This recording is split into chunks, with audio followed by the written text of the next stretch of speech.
It's business with the city of Mason in the middle of the pandemic. It's really City of Mason, you never hear a word about anything going on in the city of Mason. Not a thing. Talk about contentious issues. There's never any. yeah, I gotta really get your on those people. All right, we're live. Okay, we're live. So I'll officially call, this is a working session, but it's a public meeting as our commissioners are here. So we are here for the sole purpose, single purpose agenda for strategic planning. So Kara, I'll turn it over to you. Thank you, everybody, for being here so much. This is the result of incredibly strong recommendations, opinions of the commissioners to bring us together for the purposes of strategic planning for this organization, specifically looking at a 3-year strategic plan. And we are thrilled to be here with you. We are thrilled to do this work with you today as part of this working session, and representing the Parks Department. We have myself, I am the director. My name is Kara Kish. Absent is our Deputy Director, Jenny Mobley, who also serves as the Division Manager of our Operations Division, who hopefully will be with us shortly. And I'd like for my staff to introduce themselves as well. Crystal. I'm Crystal Courtney. I'm the division manager for natural resources. Greg Sherman, Head of Finance Reports.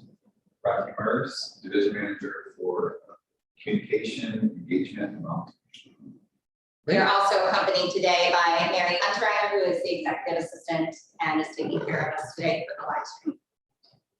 So we'll introduce ourselves for you, for your benefit. I'm Jim Getz, and my background is I'm a retired CFO, worked for a public company here in Cincinnati for a number of years, live in Clifton, and been on the park board since 2018. Brad Linder, President of United Dairy Farmers. Live outside the city and have been on the park board maybe about 6 months longer than you, or Yeah. something like that. Early 19, maybe it was, or 18. Super. And my name is Linda Lee Thomas. I am a retiree from Procter & Gamble. I retired as a research fellow. My background is biochemistry. And I have been on the park board the same time as Brad. We came all together. I thought it was 17, but I'm It might not be, sure. it just seems, you know, such a, like a Early short 17. duration. Yes. Hi, I'm Molly North. I'm also a commissioner. I've been on the board since January. I'm the CEO of Almeyer, which is a commercial developer. Okay. Well, I'm David Rippey, and I'm the facilitator, and I've been born and raised in Cincinnati and have done this type of strategic planning work with a few hundred companies and nonprofits. I'm president of the board of Works by the Banks, which is the local book festival that we have every year, except for the last 2 years. I'm really excited and honored to be here. I really can't express enough how privileged I feel to be part of this, because I love parks and I love Eden Park. My office is just over the hill, and I walk in the park a lot. And in doing the research about Cincinnati parks, you all have done a really fantastic job. I really sincerely believe that. I think that today's session will help us to help you to get more aligned and more calibrated. It's the first step of many in that process, but I'm excited to work with you. So one of the things that I like to do is to ask, just go around the room and go counterclockwise here, and just tell us what you want to get out of this session. So we'll start with you. So I'm really new to the park board. I started in 2019. As I came in, we had a director, the director had left, we got a new director. In COVID, it's just been kind of this tornado of change since I started.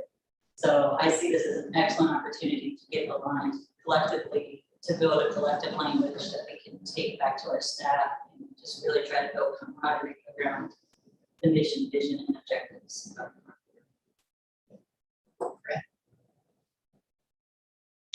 What was the question again? What would you like to get out of this session? Well, that sandwich, sounded pretty good.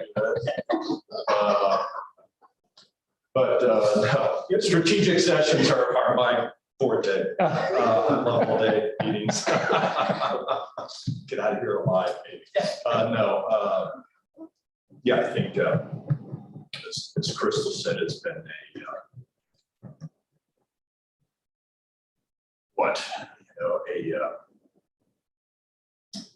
ever-changing environment, since I started. I think Linda and I have been through 3 executive directors.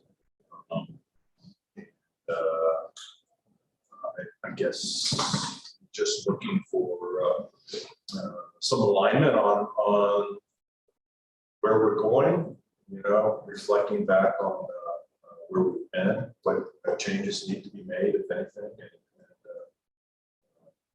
get everybody on the same page and really have a good long-term, well, intermediate anyway, plan to get some stuff done. I think everybody really here wants to get a lot of stuff done, so hopefully we'll be able to work through a way to, make stuff happen. Right, thank you. I know for me, I would like to just have something in writing, plans, objectives for how we're going to move forward over the short term, near term and short term, to, as everybody has said, so that we're all on the same page. Here's where we want to go. Here's our objectives. And then how we're going to prioritize things and establish what is our objectives going forward. So again, just as everybody said, we've all been through strategic planning. So I see this as a great way for us as a relatively new board to establish for ourselves what are the key objectives and our short-term and near-term goals. Okay. And for me, I will echo a lot of what's already been said. I think the starting point for me is vision. What is it we want to be? And be very clear about that. Understanding our mission. And from that, I think we can get to a strategy. And the most important part of it to me is alignment. Make sure that we are saying the same words and meaning the same things when we say those words. And the other part of it for me is when. So if we know where we're going, we know what our mission is, we know the strategy of how we're going to get there. It's okay, when are we going to do this? So we're clear on that and we're aligned on that and we're speaking the same language. I think it's going to help us to be more productive and efficient going forward. Great. Well, certainly the most effective organizations spend a lot of time planning. And I don't think we spend a lot of time planning. So this is, I think, a first step in undertaking a plan. I will say I'm a little skeptical about the agenda today. This is a massive amount of ground to cover. And at least my experience in, I think, getting to where we really want to be, which is establishing some objectives, which means we have to know who we are and who we want to be first. Typically, we come into it knowing what our core values are, having a SWOT analysis that's complete. And I have spent hours and hours on each section that we've attributed about an hour to. So I want to make sure that we start off the day with a realistic expectation on what we are trying to accomplish today. Right. There's no question that it's, we're not going to be able to complete everything that's on this list, right? But it's a starting point. Hi, how are you? Hi, I'm Susie Castellani. My apologies. UC Medical Center is a jungle. My husband's fine, Good. Good. but there's a new clinic over there that you all need to know about. So if you happen to have fat red blood cells, you're going to be part of the clinic. Anyway, very interesting. If I ever get that up. I hope, Something yeah. too. If I'm diagnosed with such, I'll let you know. Anyway, sorry, guys. So I guess I'll turn it back on you then. What is our objective? What do you hope? What is, if you've acknowledged that there's no way we're going to get through this today, what is it that we hope to accomplish then today? Well, to lay the groundwork for future dialogue, because I think that, as Molly said, there's a lot here. normally a session like this would be a 2-day event, which is a lot of time to ask, and with a lot of follow-up with staff and a lot of work in the background. So I think what and Kara and I have spoken at length about what we can hope to accomplish today. Getting the core values down, getting the core competencies down, talking a little bit about mission and vision, but also getting more toward 3-year, 1-year. While you set out a framework for how you're going to get the mission and vision accomplished, because most of the time when you start talking about vision, you want input from more parties that are in this room.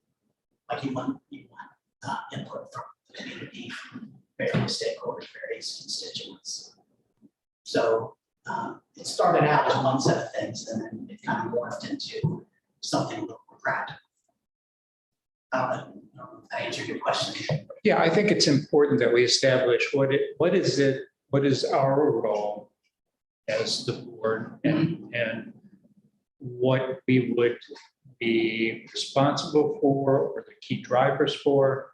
So as long as we can get that clear, what we're expecting, and if it is typically a 2-session type of thing, where would typically the board fall into the process? Right. Well, I can't answer that today.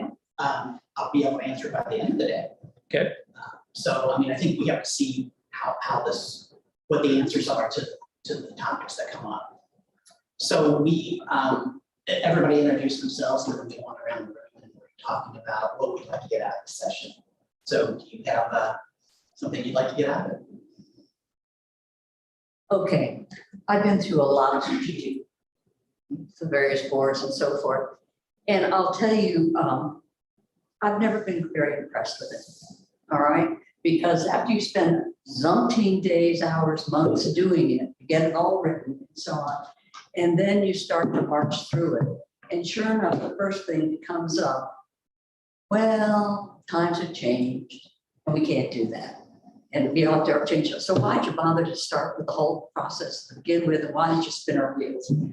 Is where I've come away from strategic planning. Now, there aren't many people that agree with me in this negative approach, and I don't want to have a negative approach, but I do want to get on with the business of having the parks run efficiently and getting rid of the millions of dollars of deferred maintenance that we have, and figuring out how to best navigate the procurement process. So I have very direct goals that I would like to see us accomplish. And as far as our role is concerned, I thought I thoroughly understood it from having been on here for 6 years and having seen written descriptions of what my job is supposed to be. So I'm wondering why we're beating this bush again, unless our job has changed. Anything else you'd like to? And I just turned 80 yesterday. Unfortunately, I have totally lost my faith. And I just told off the new doctor too. Anyway, moving right on. So we're glad you made it. And I'd like to contribute, and my staff as well. Kind of echoing a lot of the themes that were there. Starting this process saying we want to produce a 3-year strategic plan. For me, that is a desire for an internal discussion, an internal dialogue between the board, park commissioners, and the staff about what our priorities for the next 3 years are going to be. I do view that differently than what will hopefully be an upcoming master plan, which is that community dialogue, very robust conversation with all stakeholders. And that's where I see this conversation being different. This is very much an internal dialogue, so that as staff bring forward budget recommendations and bring forward initiative recommendations, that we are operating within the parameters of the priorities, strategic priorities, which were set by the board. Okay, that's good. Rocky? follow all this. No, I think there is a lot of alignment in terms of where we've all come from, what we've been through internally, from the board of director level on down, and then what we've been through as a result of the pandemic. And so I think this, over the last year or so, there has been better alignment and we've had more productive conversation. I think it presents us with a real opportunity now to sort of catch our breath and say, okay, where are we going forward?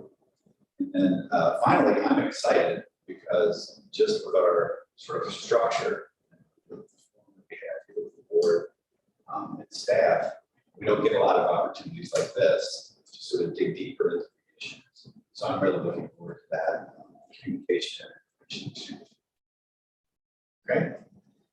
I want to follow Stacy just for a minute though, because I really think there's a lot of power in this exercise and process. You have how many employees working for the parks? Over 200. Over 200 people. That's a lot of people. And a lot of people that you really can gain a lot from if everyone understands the three most important things. And we collectively don't understand what the three most important things are. If we say that health and wellness is one of the most important things in the parks, how is most of what we are doing aligned with health and wellness? I'm not even saying that's what it is. If we say being family friendly is one of the most important things that we can be, how can we illustrate that everything that we're doing is focused on creating family friendly environments? So I think it's, these can be really powerful because they inform everything that we do. So we're not drawing question marks about all the things that sit in front of us that require a decision to be made. It makes it very easy to say yes to things and no to things, which is important when we have so many competing priorities, So I think this exercise can really help center how we work as a board and also center the activities, focus the activities of more than 200 employees in the parks. We have to do it right though, Susie, and we also have to have accountability to the plan afterwards. A lot of nonprofits, in my company this works well, a lot of the nonprofits, if they don't have resources to support the plan, then there's accountability on the other side and all you have is document. We have a responsibility once we complete this to create accountability with Kara and her team to look into it and within the organization as well. For me, it's just us setting expectations and having a plan forward and also understanding where we have gaps in our organization. There are gaps, not only internally, but also externally, where we have a lot of entities that will drive our decisions, but we need to have a better plan on how to address really us as a whole. If we start being proactive, making decisions versus us being reactive. Isn't that the truth? Okay. Anything else there? No, thank you for asking that. One of the conversations that David and I had was to have this forum at the very beginning, because each of us comes into a meeting like this with different expectations or at least modifications on it. So I think just kind of having that all out there, David, that informs you of where our collective brains are at the moment. Hopefully you can bring us into a stream of consciousness here together. We'll give it our best shot. So this is a seasoned group of individuals, and we're going to jump into core values. A lot of people already know what core values are. I'm not sure that the core values as expressed currently by Cincinnati Parks is current, since I think they were developed back in 2007. So it's easy for 14 years to go by for messaging and language to alignment to get out of whack. So typically core values, just to get a refresher, establish the foundation of behaviors you want people to exhibit every day to each other, to donors, to the community, the board, to the staff to the board. And it provides guidance and direction. And they set precedents of how you want your employees to behave to pave the way for the culture. And they align thinking around the vision, mission, strategic planning, and actions. Does anybody in this room know what the core values are? No. What our core values are? Yeah. Well, as I recall, the core values of the parks was to create parks that are safe. Safe was a big word in it. And healthy for any and all. Is this CARES thing? Is that what the values are? I couldn't find anything on the website that I expressed don't directly what think the those were values the are. core values. I No. thought that Here, was oh, just that's kind of a Wade catchphrase. introduced those when he came here. I think. There are core values listed in your master plan from 2007. And I'll just jump forward for a second. This is It is distressing, Molly. This is certainly something that we've identified, and obviously you have picked up on as well as staff, that while they exist in a document, these are not, and while our work revolves around it, there is not a shared common language that's being spoken amongst our staff. Or even a culture that can be promoted. I think we've begun development of a culture, but it's not done. So how can we be productive in this exercise today if some of the defining stakes are not very commonly known? So strategic plans, typically for me anyway, flow from these kinds of things. Knowledge of what it is you're trying to accomplish, who it is you're trying to be. right. And so if you got those things well defined, then your strategy can flow from that. And so I'm sitting here thinking, feeling like I walked in the middle of the movie. And so I rely on the facilitator to help me through that process, but to get me grounded so that I can speak about the how of what it is we're trying to do. Well, we will absolutely get to the how. We'll get to the who, we'll get to the what, we'll get to the when. So what's the matter with that? I didn't say anything was the matter with it. So why don't we jump off that and see how we can improve it? So I'm up for it. Yeah, there's a methodology. okay. You're all strong-willed people, but there's No. You think? But there is a methodology. So we put up here 3 core value thought starters from nonprofits that exist today. So let's just quickly take a look at the Nature Conservancy.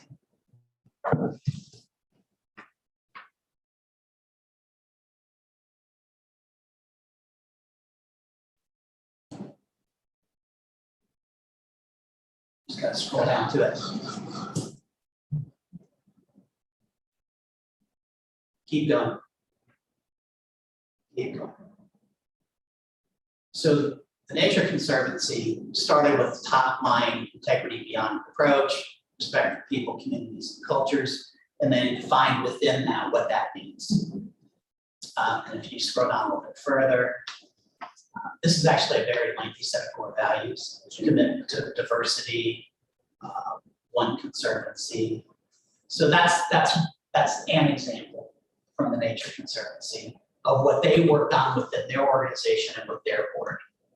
So you can see there's quite a bit of difference between what they've done and where the current core values are for, so say, parks. Not saying one's better than another, it's just a different example. So then we can go to another example. And this is the core values of, I can't remember who this is. The center. For children and families. Yes. Say that again, please. The Center for Children and Families. The Center for Children and Families. So this is just a good example of some core values that they came up with. So they have community and then they have an explanation of what that means. They have empowerment and they have an explanation of what that means. They have integrity, respect, and service, and excellence and teamwork. See, it's one thing to have words, right? It's another thing to say, what do those words mean? So they have follow-on sentences that define what excellence or teamwork or service or respect means to them in that organization. And that is what guides them. Does that make sense to everyone so far? Yes. Okay. So let's go look at the third one. So this is the arc.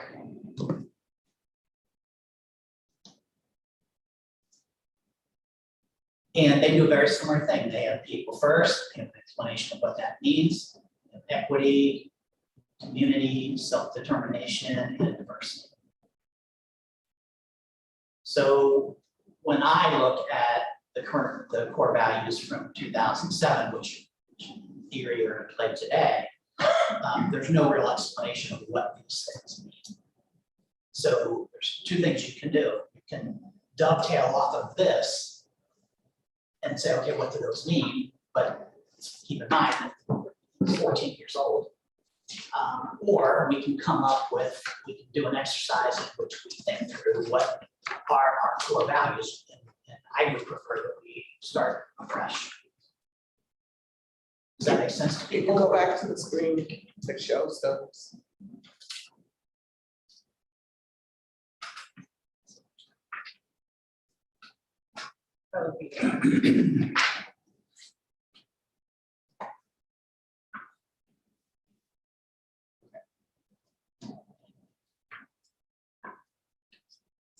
So you suggest we start with a clean slate?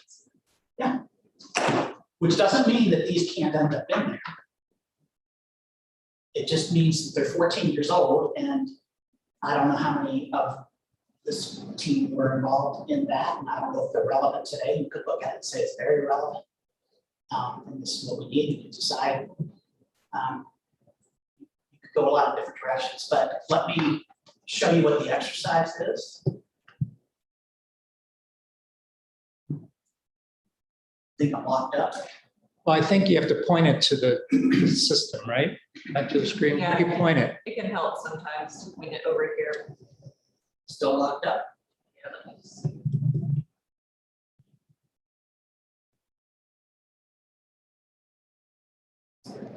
So core values exercise would be ask what the key qualities are of every employee in our organization. What do they need to possess no matter the department or position?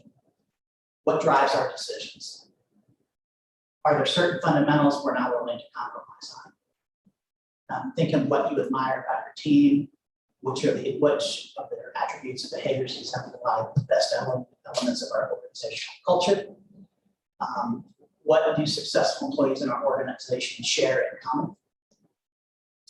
This is basically an exercise where you write down your thoughts individually in the discussion. I think that would get us some. Yeah. Okay, I'm already getting frustrated. I'm sorry, I'm going to tell you why I'm getting frustrated. This is an important point that you're making, but it would be very helpful to have it printed out in front of us so that we could make notes on it and refer to it, because these are all very good things that are being stated there. But if you think I'm going to remember all those as I'm trying to think of what. Yeah. I'm frustrated.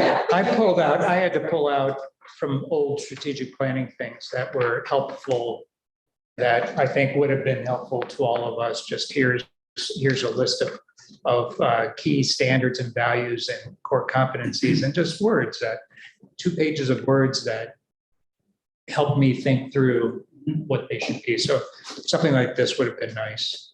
One of the things that I was thinking about when we saw that list, I was like, those seem reasonable. And an approach that I was thinking about in my head was, let me look at those and say, do they make sense? However many years later. And if so, I don't have to start from zero. I can build on that list or modify that list.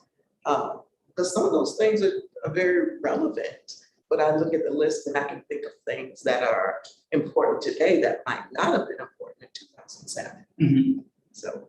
I think, here's my question on this exercise. I do not believe that the core values exercise is appropriate at the board level. We are not interfacing with employees within Parks organization other than this leadership team. So when I think about the 3 common threads that weave together the strongest people in the parks, I mean, you guys tell me what they are. What are the core values of the Parks organization? We do not know. What we do know as Parks commissioners is what kind of park system do we want to be? What kind of objectives do we want to accomplish as the body of Parks commissioners with the leadership in this group? That's where I get back to some of the examples I was talking about earlier. Family friendly, health and wellness, stewardship of public lands. So those I think we can effectively speak to.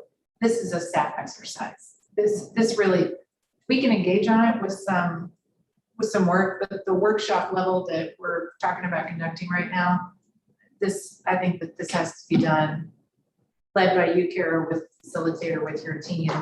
And an exercise like this takes 6 hours itself. And then it gets revisited and rehashed. I do not know what makes the Parks Department strong. I don't know what your interior core values are. We can definitely accomplish that for you and bring that back to you in our next meeting. That's an exercise that myself and the team would love to engage in and really define that culture that's begun and what's important to us. I'm speaking for myself, but I think that we would enjoy very much see a presentation on the outcome of that exercise. But I don't know how we can do this for you. Well, and I do think that it bubbles up. You guys are the parks experts. You guys are the ones that live and breathe daily. What are the things that make a successful park? What we're here to do is say, yeah, tell me more about why you felt this, or have you thought about adding this? From my perspective, I can come up with things that I think of. I jotted down, environmentally conscious and equitable, meaning a lot of things, and results oriented. Those are things but I don't have what makes a successful park, and what should be the core values. So I think we're all suffering from having been through this so many times in our history. And at what point, and it goes back to my question, at what point does the board fit in then to reviewing, questioning, maybe challenging, that sort of thing? Mhm. I went and looked also at some different parks to see what values were out there, and I found a lot of interesting things. First, I would say the National Park Service has very archaic core values, and they should not be used as an example for what we're doing here. And that was very disappointing and a bit of a surprise. But some things, just to kind of provoke some thoughts on this. The last one that you showed up there, I thought was the best one. If you start to research core values, you'll find that like 70 or 80% of organizations have integrity and respect listed there, which I do not think are good core values, because everyone is going to say, we don't lie, cheat, or steal. It isn't anything that differentiates us. Of course, we don't lie, cheat, or steal. We'll get fired if we do. But some of these things that I found here were, I mentioned health and wellness, conservation and stewardship, inclusiveness and equity, diversity. You say, I should have worn my hearing aids. I apologize. That's okay. You want me to talk louder? I'll talk louder. Thank you. Okay, inclusiveness and equity, diversity, economic vitality, accessibility and connectivity, community engagement, social cohesion, community vibrancy and livability, and family friendliness. Then when you move to another parks, they start talking about innovation, excellence, So those are some of those interior values, you know. Versus, I think that we can come up with kind of the park board's core values on things, boxes that we want to check. Inclusivity and equity, stewardship, family friendliness. You know, I like that stuff, but I think the interior stuff, we all have Yeah. to do. I mean, certainly something that is defining our culture, something that's very important to me and something that we're starting to trickle throughout the organization, or it's kind of like the wave that's coming, is empowerment. Empowerment and accountability of each person on our staff to fully execute, fully embody their role. That's something that is important to us. It's important to me. It's kind of being embodied by everybody on our staff. And to your point of kind of uniqueness, it's not something that I often see listed as a core value, but it's how we're operating. I mean, everything from how we've designed our budget is organized around empowerment and accountability throughout the organization. The amount of the seat at the table of our entire leadership team. This is not me interacting with you. This is always the team interacting. And that hasn't been a common theme within this organization consistently. So I think all of that goes to your point of when it comes to core values and in terms of what is important to the staff, what is important for staff to embody, what is important for staff to in our interactions with each other. I would love for us to engage with that as a staff and bring you our recommendations for what we think are our core values in terms of internal operations is. The word that keeps coming to mind to me when you say, well, what about the board identifying core values? That's the word that comes to mind for me is the strategic priorities.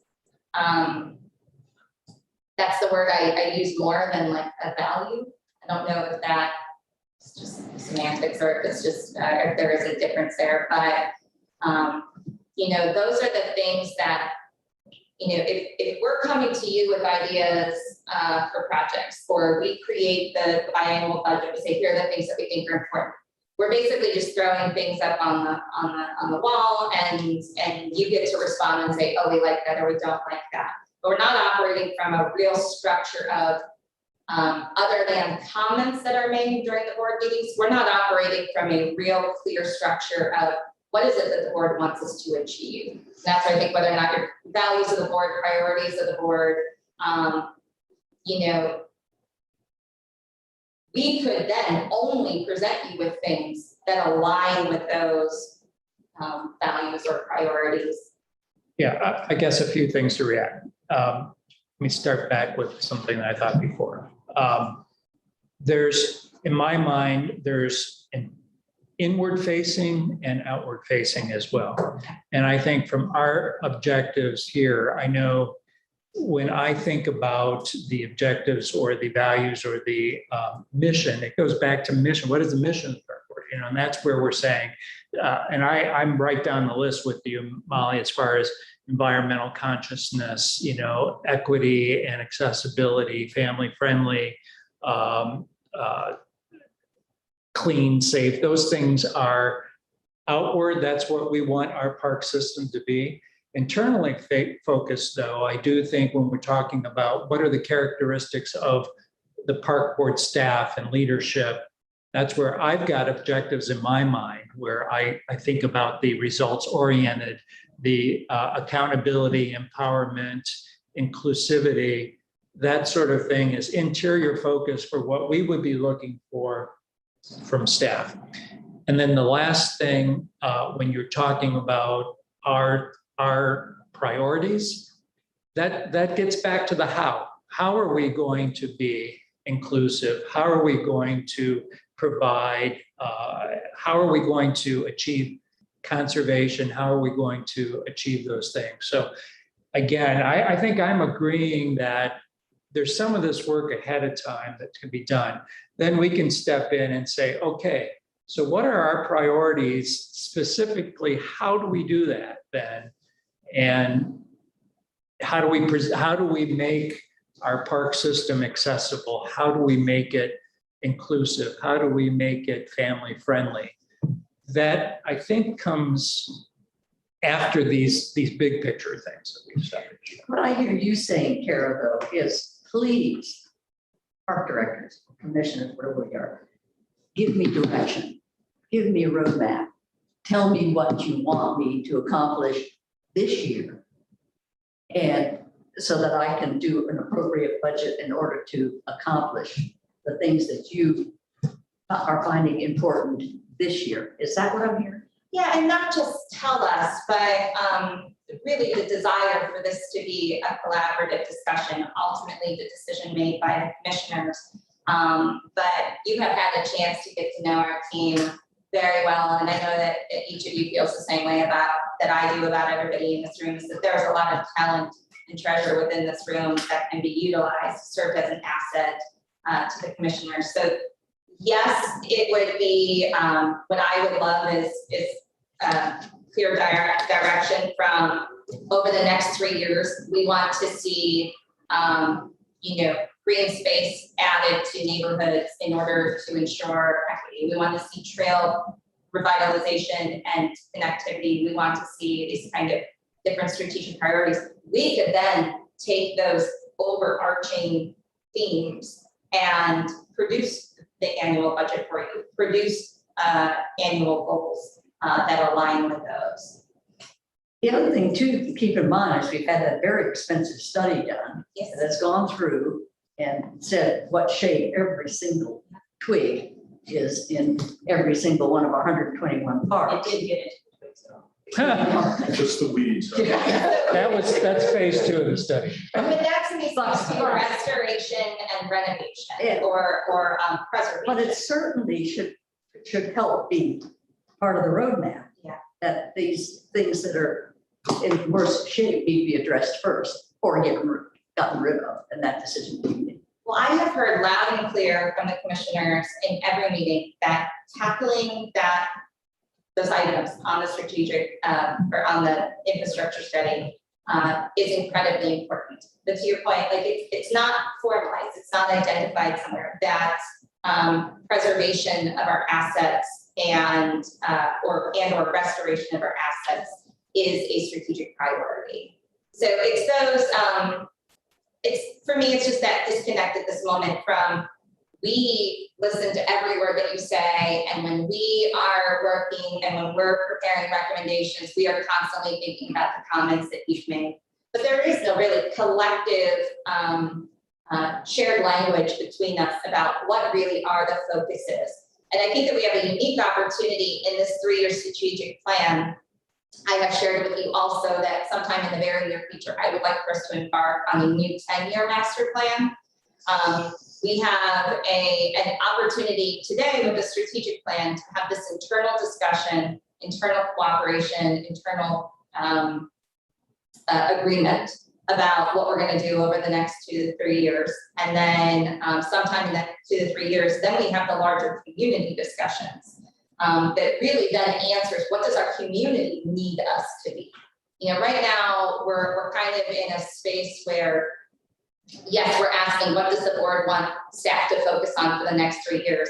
The master plan, which is really needed for this organization, becomes a larger conversation about what does the community need us to be and how are we going to tend to that. Well, let me go back to a comment our esteemed Commissioner Castellini made then. We did a master plan in 2007. Yes. We have not completed the 2007 master plan. So now we're going to start over again and create a new 2022 master plan, say. At what point do you stop spending the time doing the master plans and do what we had established that wanted to be done? So I know I'm expressing, I guess, a little bit of frustration here too, from the standpoint that I agree that we should be establishing what do we want to get done? What are the things that we want to see happen in the parks? But that comes after what we're talking about here. So I go back to saying, where are we starting with this? Because if I'm hearing things like, what are your priorities? Is it trails? Is it greens? Is it preservation? Those are down from what we see here as a process and vision, mission, core values, that sort of thing. So I keep going back to where are we going to start? Because it's different. My struggle with that is when and where a community should be involved in the conversation. And what we have organized for ourselves in this conversation is really does not accommodate that. It wasn't intended to, it was meant to be an internal dialogue. Something like crafting a vision and mission, without community participation derived from community input, kind of to me misses the mark a little bit on how we're serving our community. I do think that there's value in a master plan. I think there is no value in an open-ended master plan. That's just to be achieved over the next several decades. To create a master plan that is a 10-year focus, can have a 10-year strategic roadmap associated with it. I find our interactions with the master plan as it exists today is almost like a constant education of somebody says, oh, that's in our master plan. Oh, it is. And like, it's just not a fluent language to us. So that's where I see there potentially being a difference between this conversation and a bigger conversation that in a master planning that answers the question more, what does the community need us to be, versus a more direct conversation at this time of what are the focuses for the next 3 years. I kind of see it as an intermediary step, and these are my opinions. I apologize, they're my opinions, but something to get us to the next phase of true master planning for this organization, because I do think that a 2007 plan is too outdated. I think we find ourselves questioning the elements of that. But one of the key points I put here is we need to be providing what citizens want or need today versus a 20-year-old plan. So I think we're all on that. And we do tend very often in the park district to say, well, it was on the master plan. So that's why we're doing it. Or we can't, why are we even talking about this? It's not on the 20-year-old master plan. So. Well, and I can say there are industry experts out there that do incredible work on master plans. And a process for a master plan would take us 12 months minimum.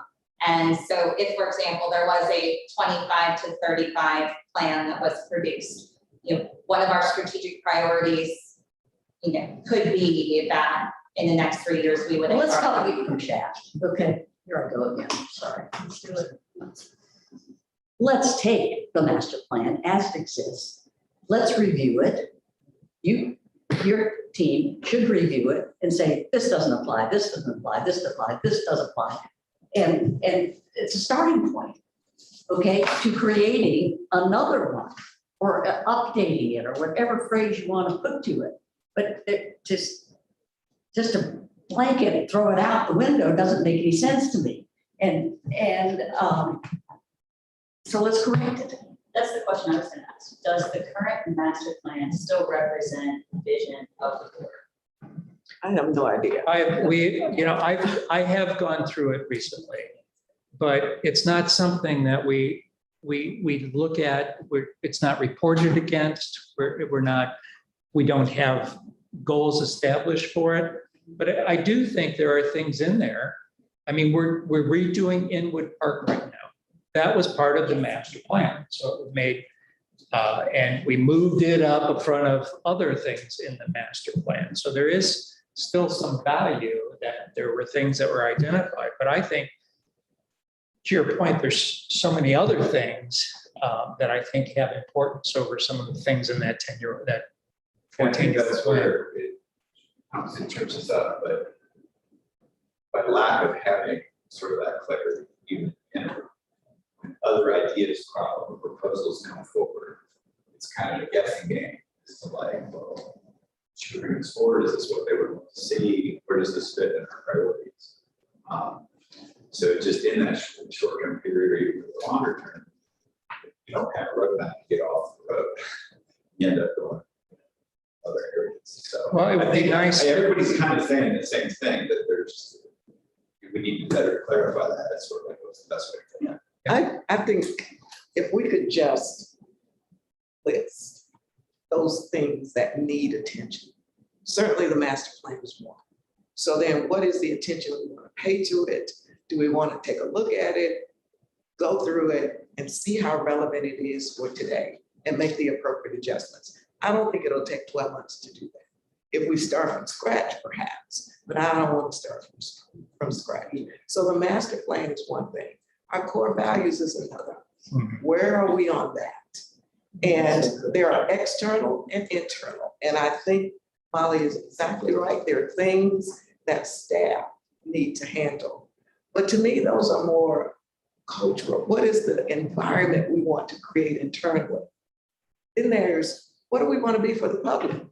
And I think we can decide what that looks like. And then we can check with the public and say, how close are we? I don't think we have to go out and do a whole bunch of focus groups or whatever to get that. I think we've got some ideas and it's a place to start. Because I think when we start with a blank piece of paper, that's what ends up taking us 12 months and 18 months. Yeah. But we've got some things to start with. And I want to identify what those things are and how we're going to look at them and determine whether or not they are relevant, what needs to be updated, and go from there. Because I just don't want to start from scratch. So there's a few things that we can do. And I think that this dialogue is very important. The conversation is welcome. It's easy to see there's a bit of a disconnect, right? So the master plan needs to be revisited, absolutely, and it needs to be revisited internally, and it needs to be revisited by the board. And I think we need to have, however you want to do that, have a session where you're talking through what that master plan really looks like. What do we keep? What's not relevant? What do we need to add? Does that make sense? To do that? Not today. Yes.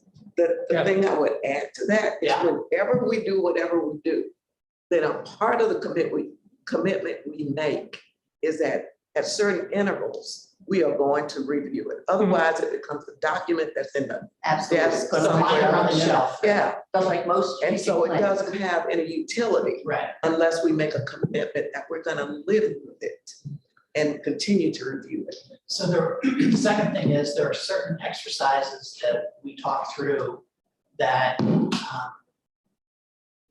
are probably best served with the internal staff, like core values, core competencies, mission and vision, and then come back to you with, we can do that exercise, those series of exercises on our own, and then come back to the board and say, here's what we're thinking. So we don't waste your time, like reinventing the wheel. Does that make sense to do that? Yes. Yes. Yes, I think the working session comes with much more than a blank sheet of paper. Yeah. We need a lot more than this. Yeah. The third thing that I was going to recommend, sorry to interrupt you. No, it's okay. The third thing I was going to recommend is we can do one of two things now. We can reset this meeting after we have a lot more done internally and bring the board back together so that there's a lot more substance and we get a lot further, a lot faster. Or we could fast forward to where do you want to be in 3 years, and we can work back from 3 years to now and get some action items down in terms of where you want to be. We can either do that now, today, or we can do that later on. So I'm a little confused. Just not atypical for me, but so is this then going to be a meeting about who we are, what our culture is going to be, or is it going to be more focused on what we want to get done? I mean, it seems like there's two paths we're talking about. One is what drives us, what's that backdrop with which we can make decisions on, speaking a common language, et cetera, et cetera. Then there's the other aspect of it, which is what the heck do we want to get done? What's the priorities? What is on the master list that, or master plan that stays, what, doesn't go. So, Yeah, and I think to David's point, I think the first path that you were talking about and what do we want to be and who we are, I think we may all be in agreement that that's something that is not today. these Start guys there. have some groundwork to do. Do some groundwork, bring it back. Okay. Does that also include the mission consideration of the? I think so. I think so. I think it's mission, vision, core Core competencies. competencies, values. yeah. So these guys do that, they come back to us and then we discuss that and bless it or Yes. challenge it, Yeah. et cetera, and refine that process so everybody is on the same page after that. And I just think I would throw out that since we're here and we've got a little bit of time, I would love to take the opportunity. It's one of the first times that we've sat here together that we just openly brainstorm or openly say, what do we want to get done? Because I think if you're hearing a theme, it's like there are things that we want to get done that aren't getting done. So maybe that is a way. I know I went through, and I just did a list. We've got 41 projects identified that we've got already that we just don't typically as a board, we're not seeing, okay, here's what we got. It'd be interesting to me. What's that? Yeah. Sure. Okay. And from my perspective, I would be interested to know, because I didn't go back and check, how many of these are on the master plan? Because we may already, because I know Inwood's on here, and I know Inwood is part of the master plan. I know there's some things that are on the master plan are here.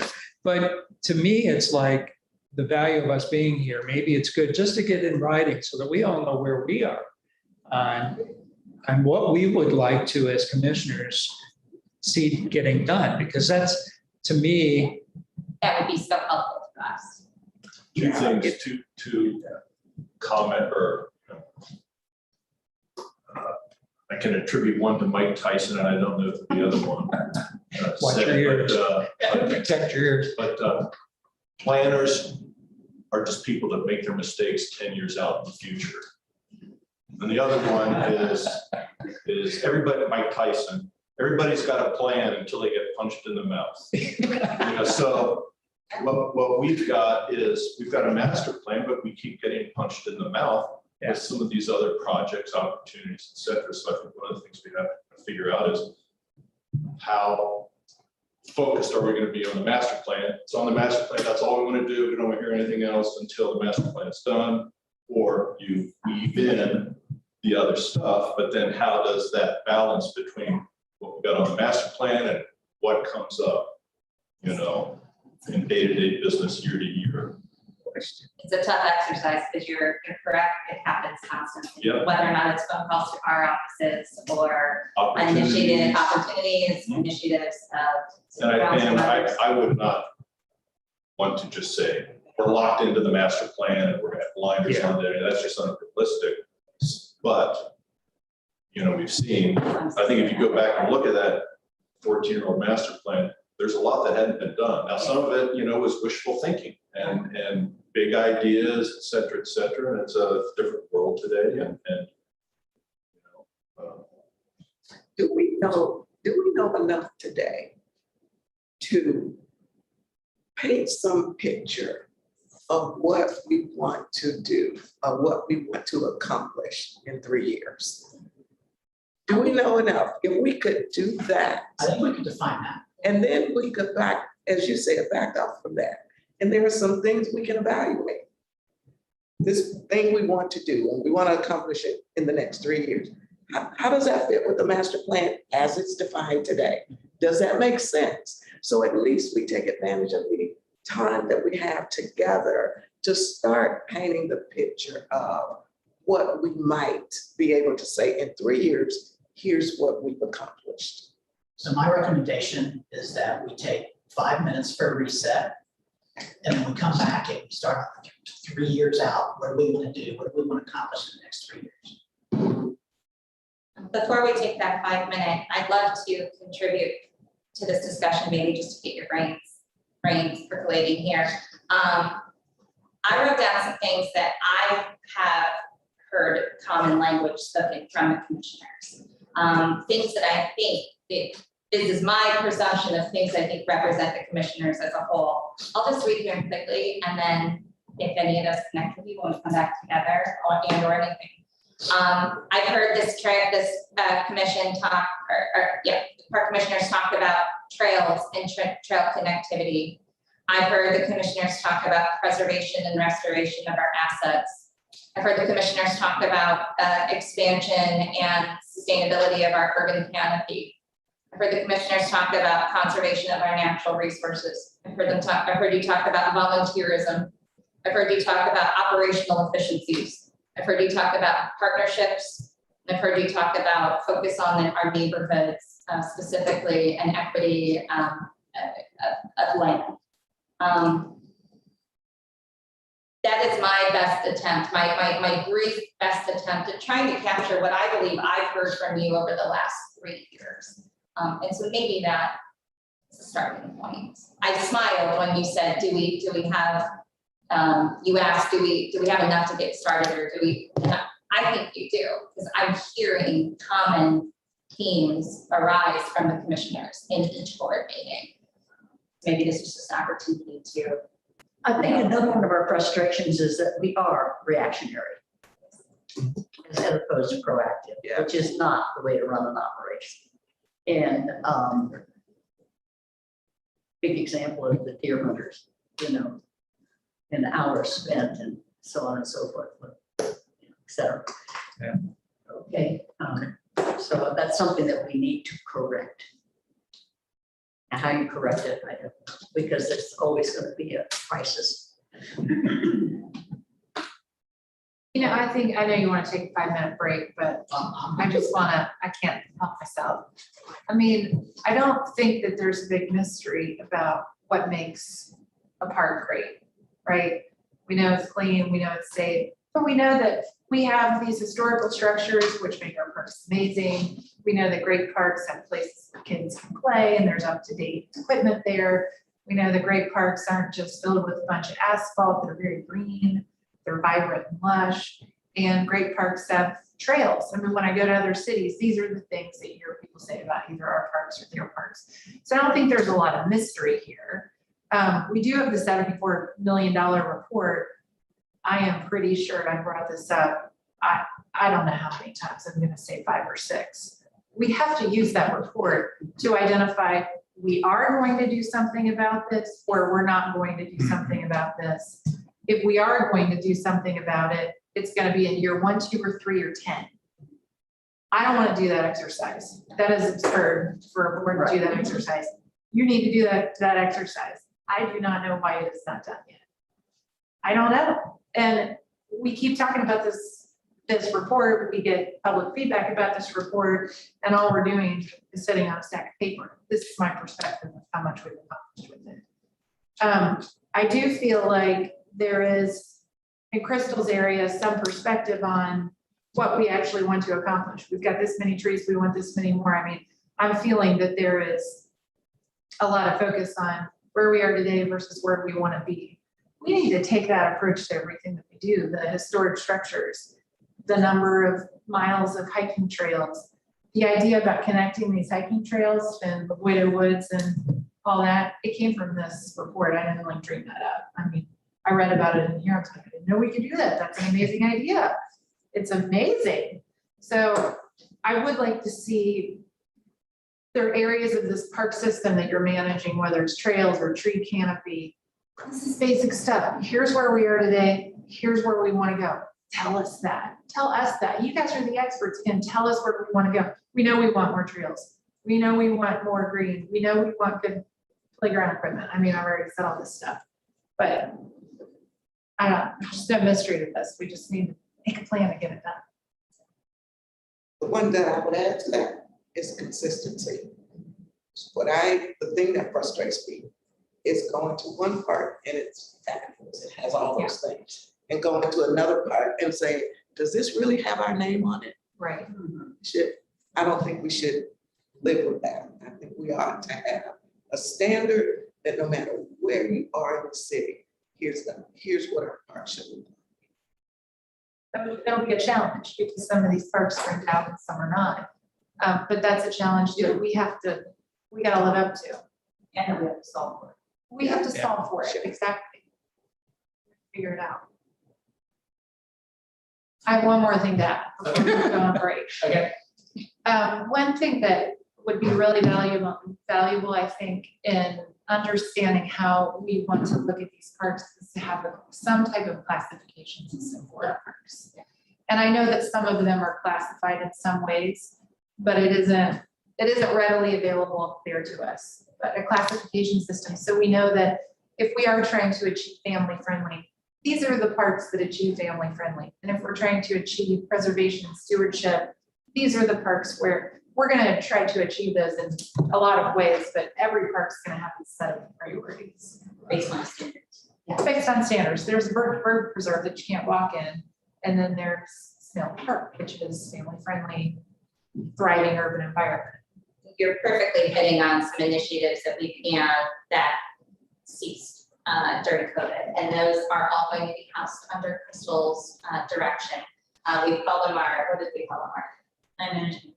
Land management committees. These are made up of individuals, in addition to the classifications, which we have, but the last time we looked at it, we didn't really like it. And they're not consistent.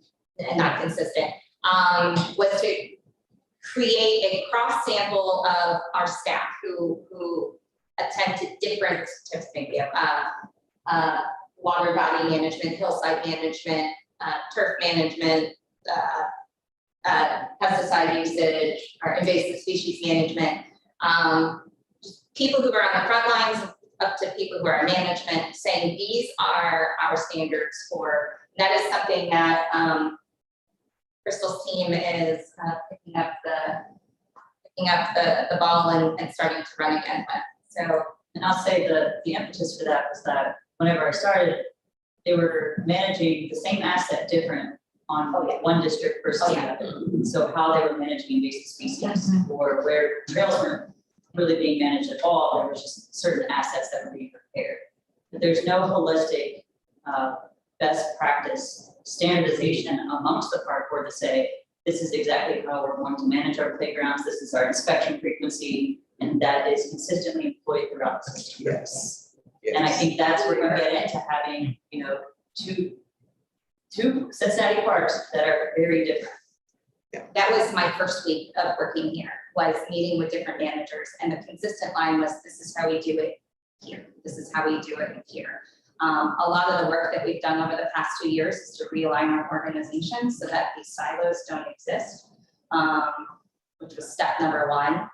Getting these one was condensing all of operations underneath the deputy director, and then facilitating this culture of cooperation and collaboration, and then putting the framework behind it is certainly going to last. All of that is just us saying, we agree and we're working towards it, but you don't know that, it's good, we can figure that to you. I see some glimmers of it, some of your presentations. Yeah. All right, let's take 5 minutes and reset, and then we'll come back and dive in. Okay. Brad, your sandwich is coming. Doing okay with delivery? I'm not sure yet. 12, Hey, 15. Mary, do we have, like a online password here? Yes. Like a Wi-Fi? Susie, I joined this commission to meet you where you are and your passion for whatever. I'm with you. Well, thank you. Thank you. As I say, I only insulted one doctor, so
plan is seen tape. And we're gonna come back to the board with, here's our thinking on this. We're also going to revisit the master plan and see what's relevant or not in that master plan. And we would ask the board get familiar with that master plan as well, so we can have that dialogue. You can say, yes, that makes sense, or no, it doesn't. Does that work? And then for now, since you're all here and we have a lot of brain power and a lot of thoughts, why don't we take the next hour and talk through what you'd like to see in the next 3 years? And then we will then take that and come up with a 1 year, 3 year plan that we will then present back to you as well. Here's how we're gonna get there. Does that make sense? Does that work for everybody? Okay, so we're not gonna go to 5. So it's found time, probably, maybe an hour, maybe an hour and 15 minutes to get through the 3 year, what you want to see in 3 years. And Kara wrote up there some of the things that she's heard from the board in the past as thought starters. So let's just jump right in. I'm not going to eat while this is going on. I can't talk and eat at the same time, so. I do it all the time. It's not a pretty sight. Thank you for not doing it. So anybody, what would you like to see in the next year, 2 years, 3 years? I'll jump in. I would like to put a specific program together or a process together by which we purposefully achieve equitable spending across our system in parks. And where I'm going with that is that in years past, every year as part of the park annual report that it was called, there was a breakdown of how much money we spent at every park. And I would like to, over the next few years, consciously make an effort to be sure we're spending our money across all neighborhoods or across the city versus we've had a lot of focus and on the riverfront. And I just want to make sure that we are purposely looking at opportunity to spend in the neighborhoods as well. So does this capture that? Yeah. Process for purpose. Process for purpose, equitable spending. Yeah, yep. In doing so, it's important to decide how much is public and private, how much public money and private money needs to be raised for being equitable across the board. Yeah. Because the thing that we have to recognize is the reason a lot of focus gets on a park is because private donations have come in Yeah. for that park. Yeah. And that they need to be spent. Well, to your point, part of that purposeful plan then would be if we see a park or a neighborhood or a portion, part of the city that we have underspent in, part of that process would be to identify businesses, organizations in that community or neighborhood that we would target to partner with or get them to help in that park. Yeah, adopt the park. Well, that's a great idea. But that could be part of this plan. Is that one way we would do it is say, okay, let's establish an adopt the park plan. And, start out with the goal of somebody adopting all of them, but at least, so anyway, that's a broad. Some of these, so these, you'll see these are not specific things, but like, I would like to see Cincinnati Parks profile enhanced or showcased in the city somehow. I think we have great parks, and I think we should make a conscious effort of how do we make sure people know what we've got. And not saying spend a whole lot more money on marketing or anything like that, so don't worry. Rocky. But I think just purposely saying, holding events to showcase what we've done, just see how was that so successful at the Laurel Park? What can we do to have that same type of event across the city in key parks? I agree with that, by the way, when I was doing research for this meeting. I mean, I've been in Cincinnati my whole life, I go to the parks, but when I was on the website and I saw all the great things that are going on, I understood like if my fingernail full. Yeah. Compared to my whole body in terms of what all you all do, it's Yeah. amazing what the parks that we have. It's great work. This one is inward focused, but I would like to go through a process of really evaluating our resource deployment. And what I mean by that is looking at how we're spending our payroll, what are we spending it on, what are the functions? So it's both money, just how are we set up and how are we deploying the resources that we have? Because that can flow through to then, if after the next couple of years, after our federal money goes away, if we're once again faced with budgetary cuts, or where do we need, or how can we best deploy what we have? And I don't know, I don't feel comfortable that we've done that. I would like to, in the next 3 years, enhance our focus on partnerships and collaboration. For a few reasons. Number one, it's just good business, but as a means to help us achieve our goals and how we can get more done through partnering with people, using third parties. I was just gonna say, there's an added benefit to that as well, is that it allows us to better understand the communities that we're serving. Yeah.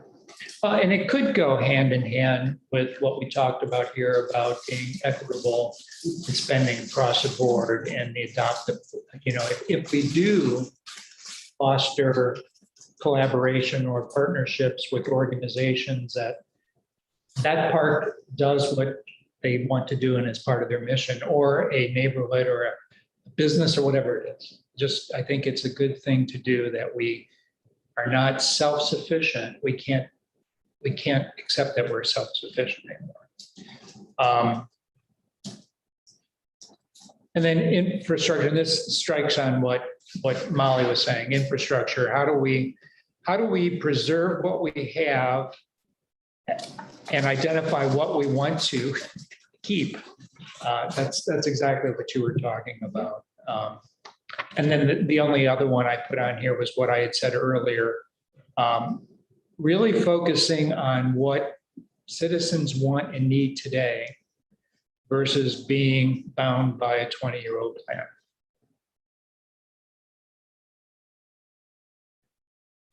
I've left the big one for you. Pickleball is a good example of that. Good example. Yeah, I doubt that you would find in our 2007 plan pickleball. Pickleball courts as opposed to. No doubt.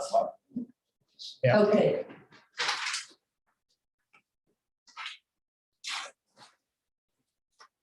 My needs and wants are so simple.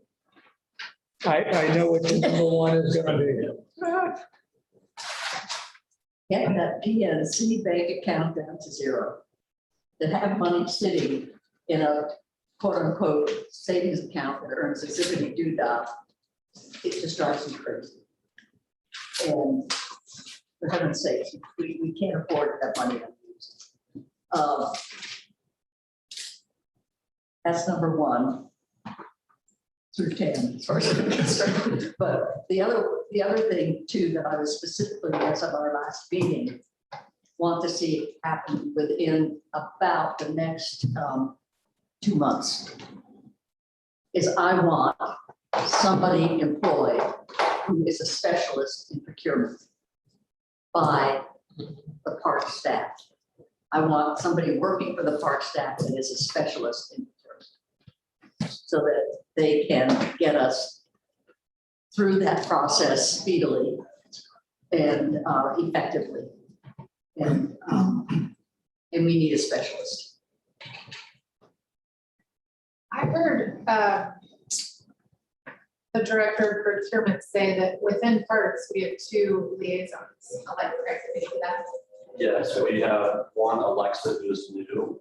She's our primary buyer. Then with her, she reports to Brooke. Brooke's the one that really helps out with the questions about procurement, RFIs, RFQs, RFPs. So she's the one that's the primary contact for them. Craig, those are. But those are, employees. no, Those are city employees. employees, We, dedicated to To us. park business. For us and other departments, but we're one department. Okay. Just like here, Steve has. And I hear you, and I think that, it starts with Craig. Craig and I have had conversations about our division of finance, really becoming the procurement experts, which was not really housed under finance previously. And then Craig and I can certainly have some conversations about who on his team is the appropriate person to kind of go on this journey with Craig of becoming as fluent in that language as we possibly can. And that's something as we work with procurement, the processes are not that difficult. It's just identifying the process we want to go down. And then go down that path with less procurement that they are leading us down the path. We're telling them what we need. And this is our product. They're the ones leading us down the most efficient, effective path for that get through. Because working with procurement, when those flow, or the direction sometimes. And we went through 3 different buyers, and that's what I then came up with the meeting within the last 7 months. So when you work with 3 different buyers, it's challenging. But now we do have Brooke and Alexa there and being very steady.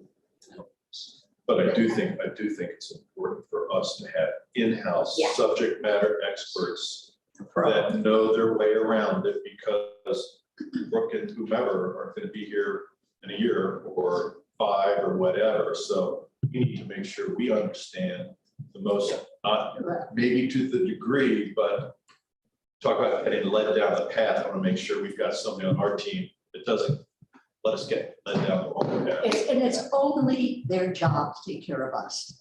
I can't believe that those city employees only take care of parks. No, they take care of all. See what I mean? Yeah. And so I really want a pro in the house that does this, because we've had very clearly explained to us last week what the process is and where we went amok. And so I think that we can clean this act up really quickly, and I think we can move business along much faster if indeed that individual lives in-house. It would still take them 6 to 9 months to fully comprehend the procurement policy though, because it is very convoluted. And right now, what we would be solving for with that is that right now, within each division, we kind of have to be the procurement experts as well as the expert in our field. So I'm not only writing the specifications for an urban forestry recruiting contract, I'm also getting it through the entire procurement process, which for me takes at least 6 But months. wouldn't it be nice if you could turn it over Yes, to the pro, who's gonna, her sole job or his sole job is to walk it through? How much differences are procurement, say in your area versus Jenny's area or something else? My concern would be, it's so complicated and so vast that you know your little section inside and out, but that's all it is. It's just, a portion of the total program. I mean, we're still going to have participation and expertise derived from the different areas of our, it can't exist without Crystal's involvement or without Jenny's involvement. But Because you guys are setting the scope. yeah. And that's where that comes into play, right? That's, But if all she had to worry about was writing the specifications for expertise, utilizing her expertise. And then it really is Craig's team that is walking her through the process. They're collaborating with her team. We have only just, in the last month or 2, kind of really started making that shift Craig was always an asset to our team. Him and his team were always an asset. So looking to Craig and his team to be the point, because Crystal does procurement, Jenny does procurement, Rocky does procurement, and planning does procurement. And those were all being, it wasn't even in the, you were taught, what Crystal was taught, like, to do it all. Do it all. And so we will definitely explore, Bobby even mentioned the potential of us funding a position that works for procurement. We fund it and that person just works for us. So we will explore all opportunities from actually a new position to utilization of our current resources to identify who. Yeah, I think if you could, thank you, Jim, for putting this list of 42 projects together, but when you look at what the opportunity is out there for procurement to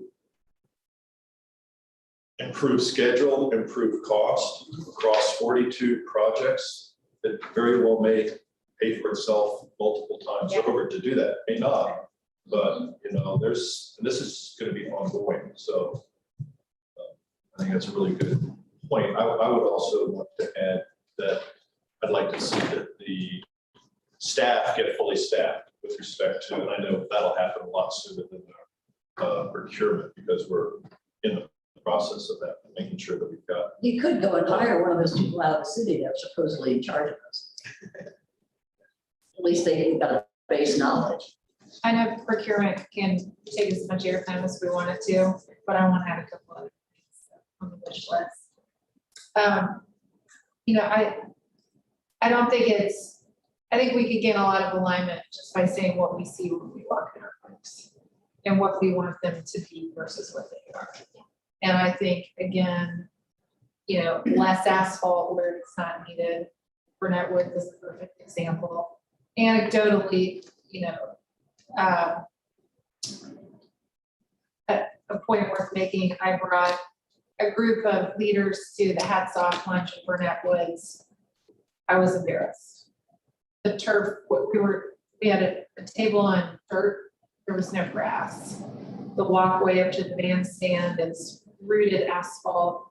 It's really a dire environment. It isn't the vision of the wonderful parks that we think of when we think of parks. So we've talked about this before, having advocates for every park that have developed a plan within this framework of classification of where we want to see Burnett Woods or Rapid Run or Alms Park in 10 years. What's our pie in the sky for this park? Recognizing that we may not get that park to where we want it to be, but that we can take some steps to get there. We really do have to get down into the details on our 100 parks on what we want each of these to be. Back to the first topic about how we want this to be equitable. As much as I'd like to accomplish that, I also recognize we're never going to have all the parks be the same. We're not going to have all parks all over the city. We're not. But we can have a minimum standard on what we want our parks to be and then solve that gap. We should have updated playground equipment at every park. We're serving children. We're serving families that don't have access to a playground for their children. And we know that this is an essential part of growing health, is having a safe and healthy place to play outside. So I think I'd like to see the creation of some baseline standards for all parks that this is what you get at a Cincinnati park. You may not get tulips changed out for whatever 3 times a season, but you're gonna get some basics. Now on some peak ones, we have got to focus on our trail system. Every city I go to, when I ask people what they love about their parks, it's greenways and trails. It's what everybody says, our greenways and our trails. And we as a city have a lot of work to do. A lot of work is happening with tri-state trails, but we don't have a lot of recreation around Cincinnati. You got to travel for it, which makes it all more important for creating a vibrant city to have it here and a place where people can access it. It needs to be available on our website, which is in desperate need of updates. Many links don't work on the websites. They take you to outdated stuff. There's all kinds of outdated information on the website. I understand there's need for infrastructure, but it's evident to me this is a managed piece of information, not active. So we need to focus on that too. It's the first place people go, where I want to go first, I'm gonna go on the website. This stuff doesn't work. It transcends the whole organization. This is essential. But back to the trails. Trailheads, trail signage. Get on the website, find a trail. I want to hike a trail that's 3 miles long and up. How do I even find that? This really should. I do not want to take time with responding to your comments, just because I don't. There's a use lot the there. time for I that. know. The only thing that I will say is that everything you just mentioned is actively in the process. It's our job to make sure that you're informed about the steps that we've taken, and we will engage in that. I don't want to use this time to do that. Well, but I've heard that, and I've heard that a lot. But when I read along this line, minutes from some of the individual parks saying, oh, we want to develop trail signage and we want to do this and we want to do that. I don't think it should be up to each individual little park, but nobody sees it happening. So what you're hearing here, if we're hearing it, it's reality. So, and that's where it goes back to results oriented. So. 2 things for me, and they, I think some of it has been mentioned already, certainly goes to defining what each park is to be. So if we have that, so that, to Molly's point about going on the website, I want to find a park that offers this. So we've got those categorized. And we also have a plan for each of the parks in terms of how we're going to address the infrastructure deficits. What is the plan for that? And then what is the long-term plan? And yeah, it may be that it'll take 10 years, or it's just a vision. At least we got it defined. This is what we want it to be. Here's how we're going to get to what is the minimum acceptable. And then here's what we're gonna do to get to the goal of what this park is to be. And in the whole scheme of things, here's where this park falls, and people understand that. We can give it a green light, a yellow light, or red light, just to visually represent where we're at. Okay, what else? Well, I wouldn't be doing my job if I didn't include invasive species. Oh, I feel like I didn't have that. I tried. Conservation and natural resources, it's under there. All right. Tiger goats. Goats, Tiger goats. Yeah, goats, huh? Yeah, this is a huge one. I mean, we have 2 primary functions. There's the provision of open space, so as a public good, and all the stuff that goes along with that. And then the preservation of our natural resources. We are the only governmental entity within city limits that takes that as its core responsibility. I don't know what that means. What? I'm sorry, I don't know what that means.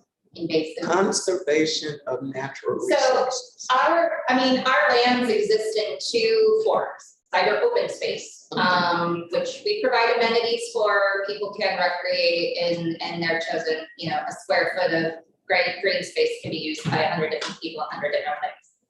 And then we have our lands, which are natural, our forests, our streams, our. Judge note is 70% of the total land mass in Cincinnati parks. Say that again. 70% of Cincinnati parks is forested. So we also have the responsibility of preserving those assets. Okay, What percent is- I understand that, but what I didn't get, Of the total. I'm not sure, but I can. So it's 1,500 out of 5,000, right? It's a little bit. It's not all forested. No, but I'm Yeah. saying that's. Yeah, those Let's are move those that are rough. percentages. It is one of our most underutilized. Yeah, what is this? you guys have put a lot of, Yeah. there's a lot of attention. So then you get the point, Brad, the percentage of that that's covered in the basis. But A lot. But what I'm not understanding, conservation of natural resources, 70% of our land is forested. Are you saying we want to maintain 70%? We don't want to go, we don't want to develop into that 70%? Is that what you're I saying? won't say that. I think that when we are having real conversations about using a part of our open space, using our forest, those are real conversations that we need to have Okay. serious consequences. So like across the board, I'm not saying you can't you can't take your forested area from 70% to 69%. What I mean more by that is that the land that we have should be, That's our goal, is to maintain that. So if there's any discussion about going into that, that's a real discussion. That isn't it's something a we real do discussion. willy-nilly. Okay, so then where's honeysuckle in there? So conserving natural resources. If you go to our mission statement, to conserve, manage, sustain, and enhance parks, natural and cultural resources, and public green space for the enjoyment, enlightenment, and enrichment of Cincinnati community. And then add to that for current and future users. So Okay. that's the mindset that we go into whenever we're thinking about where do our conservation efforts start and how do we get there. Okay, So it's identifying the best, most ecologically valuable resources throughout the park system, while at the same time balancing that with access to those resources, our trail system. yeah, understand. So that's where it's gonna be important to give more detail about what that means. Yeah, Yes, ma'am. and with invasives, because it does. Yeah. Yeah, alter the Balance. preservation. It's a peak craze. Deer management, the same thing. Yeah. And one of the things I love most about this organization is that we go one step further. We don't just conserve and protect the lands, we interpret the lands. That's our entire explore nature. The reason that they are now housed under Crystal is that from my perspective, our explore nature programming is the interpretation of our natural resources. So the fact that they are now housed in natural resources, for the first time ever, I think, it really is. Not only are we maintaining and preserving the lands, we are teaching people about the value of the lands and getting them exposed to the lands. And an effort to build stewardship for the long-term care, because it cannot fall back on our staff to take on all of that workload. Okay, that's good. I get the connectivity, but you have education after your umbrella. We actually did. Actually, that's a huge division. It's a great job. So when are you gonna propose that we propose improvements to outlaw abandoned planning?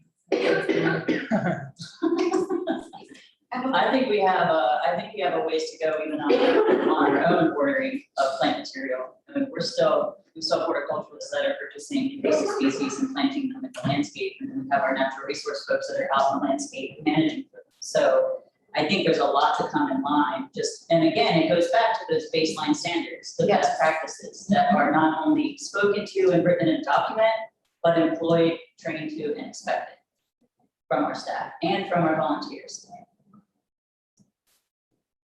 Okay, what else? Anything else? Embrace technology. Yes. This goes across many lines of the organization. From, I know Jim, you talked about understanding kind of what does this look like for you from a staff perspective.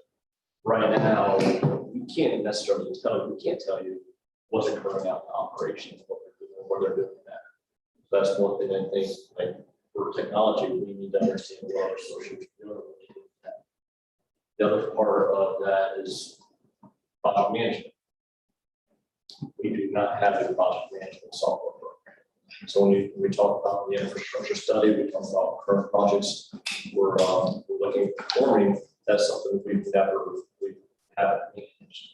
So looking at technology there, and all these being efficiency within the organization. The other thing is, I'll look at revenue opportunities. One thing is we keep going out and looking for, give us money. Is there opportunities where we can actually look at our assets and look at what we have in house that can generate additional revenue? We do have those assets, a lot of potential there. We just mentioned Mallory Forest, a lot of communities that were in the area that could be a large recreational area. We would want it to be if we have that public-private partnership. There's probably a lot of timber value. We could log it, right? Got a lot of money. I would say, Oak trees. Do you remember? I would manage logging operations before, so if we ever do want to have that But I'll discussion. just bring back a little bit of history when the ash trees all got into trouble. Yeah. And were taken down. Yeah. There were floorboards made out of those ash trees and sold by parks, Interesting. and money was made. Yeah, Even if I don't think we have any of our forests are designated as, removable. But we're not logging. You're not logging. We did have an opportunity by removing all the ash trees throughout the city to determine what we wanted to do with that wood holistically and had a contract set up to where that wood can be claimed and then put into the certified buildings. Yeah. Yeah. Just so, it's something that I think that is an innovative next step for urban forestry as well, is we had an opportunity then, we took advantage of it, we did great work. But whenever you have these one-off removals, we don't have a contract in place currently to take that and put it into a renewable resource. yeah. To Craig's comments on revenue generation, as I've formed my own philosophy, take it for what you will. You know, as we are the providers of a public good, it's really important that not only that the individuals have access to our land, but access to our amenities. However, this is my personal philosophy. If somebody says, there's a difference between having a shelter that serves 200 people and I'm using a couple of tables and you can use a couple of tables. But if I am saying as a user, only I can use this, nobody else, I'm taking this out of the public good for this amount of time, there's a real value associated to that. And so we do that. We sell rental space in our shelters, but to be more creative about that, where is somebody taking away the exposure or the opportunity for an asset to be a public good, absorbing it into a private experience, and where can we collect revenue of that? Because we do have the unique opportunity to collect revenue and hold it for ourselves and hold it for additional. Are we back into renting spaces? Are we back into collecting? Yeah. Now that if we decided COVID's over, we can do that again. We don't see very many refunds anymore, just. We are renting facilities. So revenue generation is a real conversation. That's something I want to add too, is that we use our parks as community builders. And especially now in a post-COVID world, that's where people want to be, outside. That's where we throw parties all the time now, want to be outside. And it's a great way to bring communities together because they're not necessarily gathering in all the places that they were gathering. And we're using our parks increasingly to do that. I think we do a lot in terms of events. I think there's even more opportunity there. And that's really a way to ignite activity in these parks that may not be getting the activity we'd like to see there, is bring people to them with music or art or. I don't know where it fits or if it really fits, but you know, I think back about the biochar. As a, you know, a potential for a revenue generating opportunity, but also to me, it's more indicative of, call it a leadership in the industry. And I think there's something to be said for pursuing those kind of opportunities or objectives for, you know, not necessarily be on the bleeding edge, but to, you know, follow up on Craig's technology thing. What are the techniques? What are the things that we can be doing, call it more cutting edge, that other less progressive cities or departments can follow and kind of be a bit of a leader, you know, in that realm. The other question I would bring up is, are we using our lobbyists I don't think so. to the best advantage? And I don't think so. And along It is just not all about the river's edge and what they're supposed to be working on. But let's face it, in this woke time, and in this Green New Deal time, you know, shouldn't this lobbyist be jumping on board that bandwagon and getting our oar in for some of these billions of dollars that are being floated around, you know? Well, and that goes back to something you shared with me, the opportunities for grants and funding sources.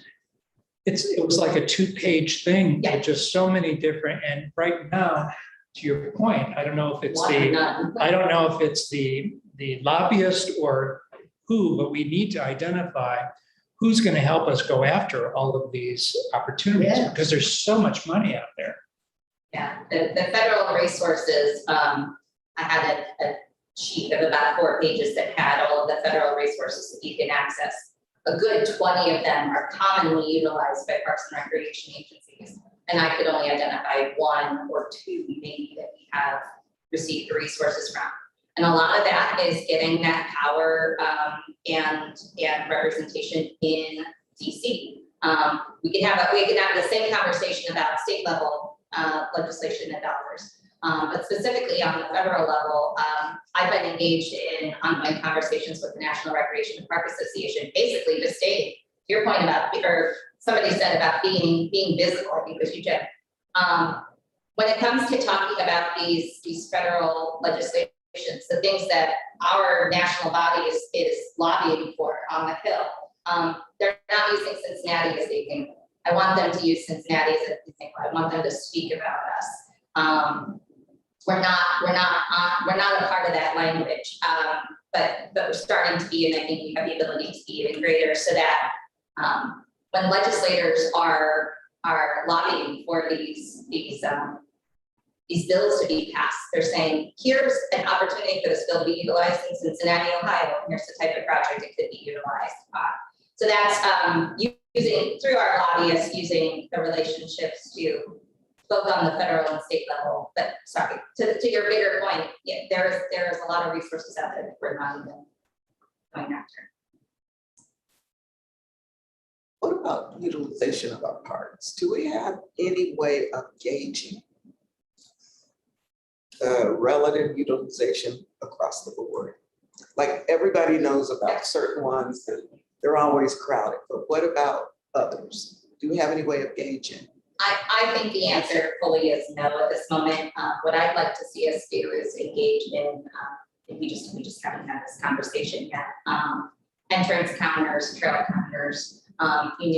Somebody like Hamilton County is at a great advantage because you don't get in the door unless they have the ability to document that you've been in the door. It's up to us to create creative methods, and they're already out there. We don't have to read them.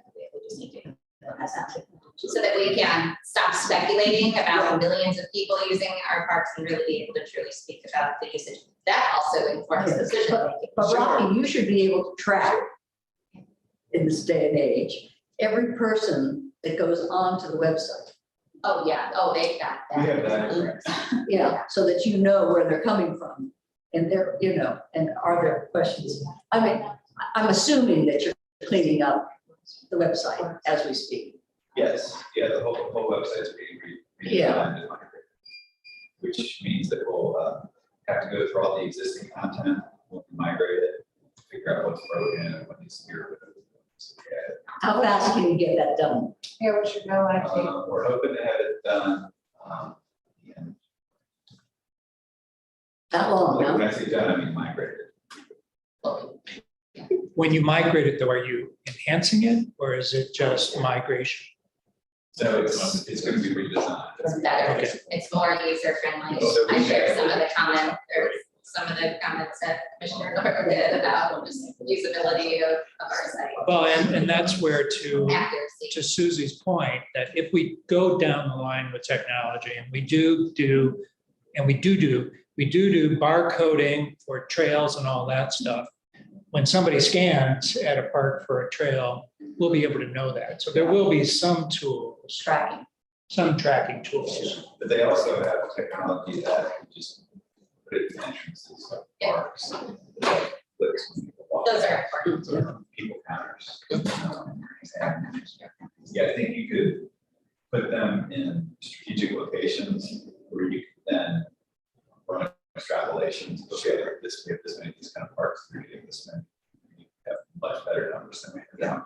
And it gets informed decision-making about what we do and where. Or then we can look at if they're underserved. Why is that? And what might we do to drive activation in certain parts? Also- Right, and measure before and after. Yeah. Measure it Yeah. before, do Right. your improvement, see what kind of lift you got. My experience just getting to know and diving into Explore Nature, one of the greatest challenges I've had determining where we go next is having a comprehensive understanding of where we have been. Who have we served? Where have we served? What are the numbers? That demographic information and just program delivery consistently throughout the park board does not exist. And Explore Nature isn't the only one doing programming. We have private partnerships, we have, you know, all of the, what Lou's team is doing and what the CPACs are doing, but it's not pulled together on one platform to show you like, okay, well, we've hit all these areas, but we haven't touched this park in 5 years. Like, what kind of programming can we target in that direction? We cannot speak effectively to what occurs. Well, the same way interfacing the volunteer portal Yep. to be able to say where we have had project teams from a volunteer standpoint. We do have technology that can link to that piece of it. And it's a piece of technology that we've had in place, but now that Crystal Johnson Roberts is full time, she's becoming to fully realize, you know, what the breadth of that technological piece could be and should be and how it can be utilized. But then it's making the standards to ensure that volunteers are actually using the platform. So yes, there's That's been a, what we're struggling with. That's a tough part, yeah. Yes, and that's definitely, I think about embracing technology, that's gonna be one of the biggest hurdles is having associates and individuals capable of using that technology. Yeah, we've actively been having that discussion about, it's one thing for us to adopt, but there has to be sense of training that needs to go along with it so that our staffs are capturing the data that we want to capture. One of the things that Crystal and Jenny and Matt Devona are working on is the development of our inventory system, you know, which requires you to stand on the spot, put a GPS point, say, here's the picnic table and here's its condition. That still requires a staff member to know how to utilize, accurately utilize Well, it. But it can be done. I mean, I know Absolutely. CRC, we've gone through 2 years now of rolling out a whole new operational software that also ties in each of the rec centers. So surprise, surprise, now you can actually scan and know who is showing up there and everything. They can sell memberships, tools on there. They can register for programs on there. The most important thing is the data that we're getting now. And I tell you, it did take the training. You're absolutely right, Craig. It did take a lot of training, but now that each of the centers and everybody are using it, the efficiency, you know, you're not filling out papers, the efficiency, transferring data for collection of fees and just knowing who's in what facility when and all of that. It's just, it was a huge undertaking, but the benefits are just incredible. Other Yeah. suggestions? Just want to go back and connect with the adopt a park idea, advocates for every park. We ought to be tying to our community councils, because there's a community park almost everywhere, and there's a community council.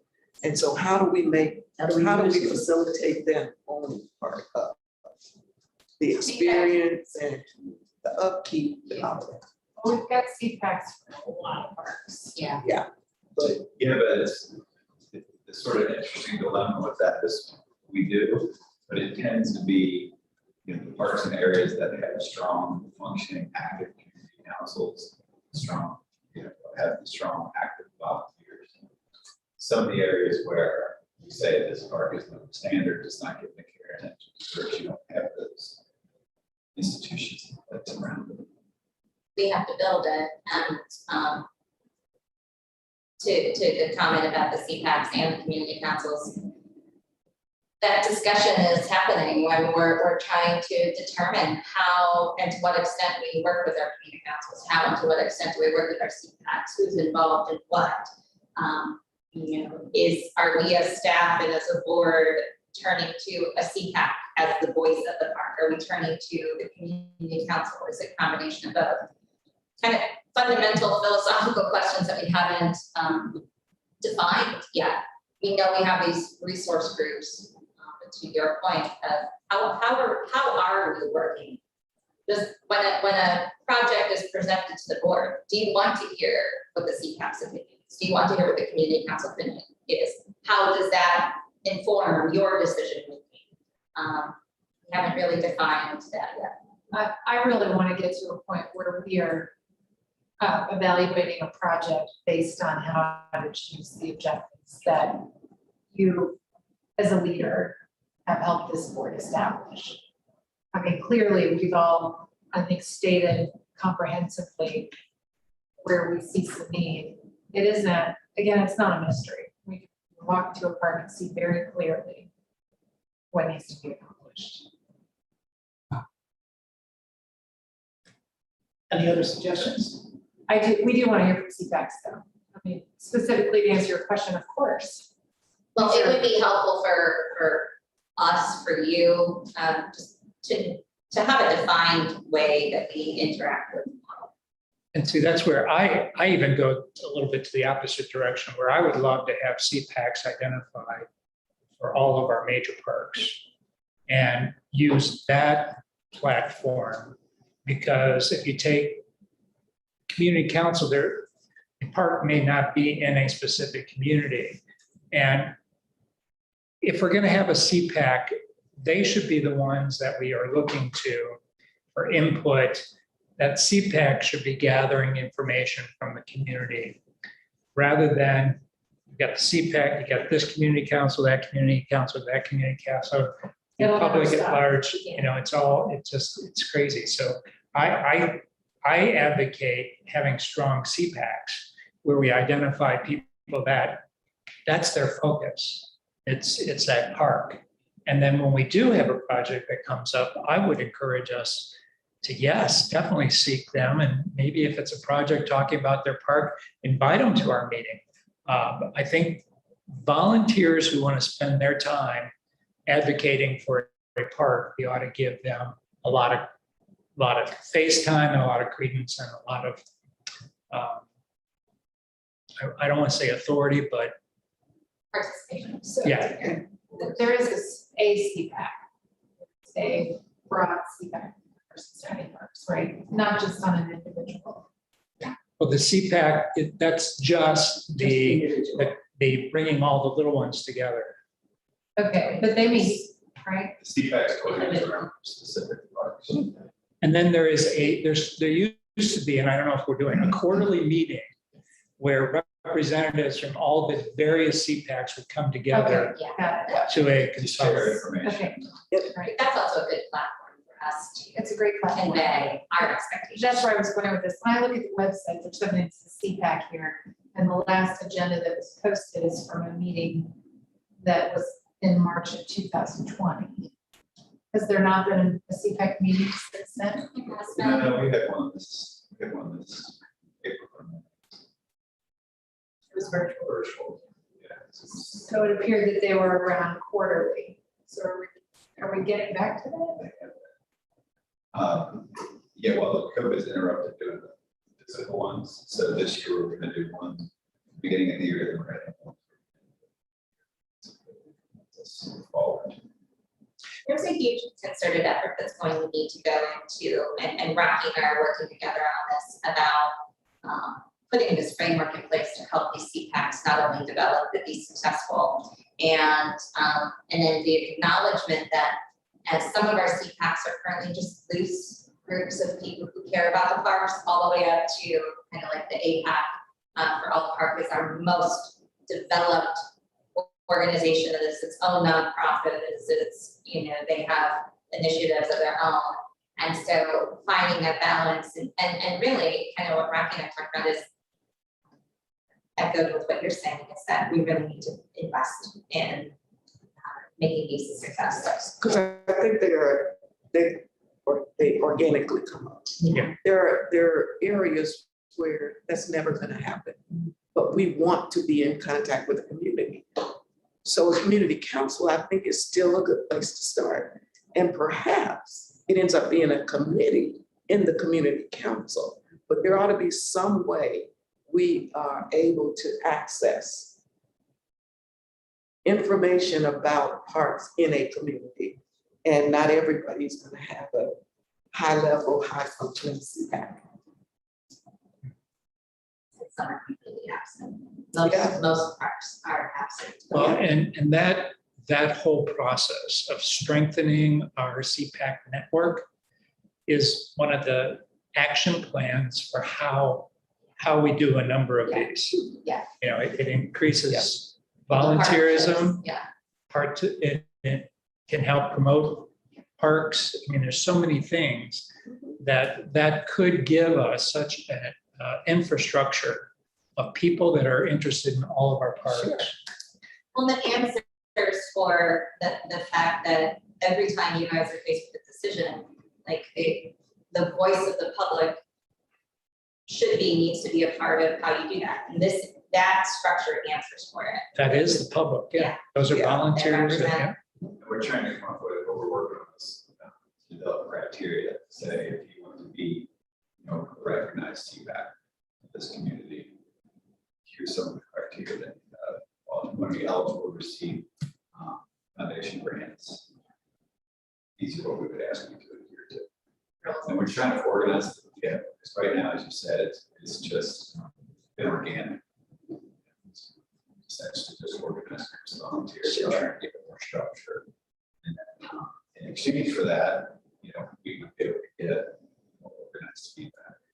Yes. Ideally, for CPAC, we want, a member or a committee member from the Parks Community Council, Parks Committee would be part of it. Yeah. If you get a large institution, neighborhood, like you see it right next to your park, they would have rights. They become the clearinghouse for all community interaction. Some areas we have that, and they're effective, mature, and others much less. Yeah, and I think it's an opportunity for education on both sides. Because I hear from people who have no clue. Well, this is happening in our park. Who we talk to? Who's responsible for that? A lot of people just don't know. Any more comments, suggestions? Okay, so here's what we're gonna do. We're gonna recap this session in writing, send it out, and we'll identify next steps and a timeline. And what you can do and what we'll be doing, and then we'll bring this all back together. Does that work? Yeah. Okay. Well, thank you so much for your time. Really appreciate it. Sorry we got off on a tangent here, but I think it's for the best. You all identified some gaps that we need to fill. So can we go back to when you said recap? Let's recap what we should expect from here. Like, let's talk about deliverables and a timeline. Well, we're gonna physically document what was talked about here, Okay. including these and notes that Mary's been taking.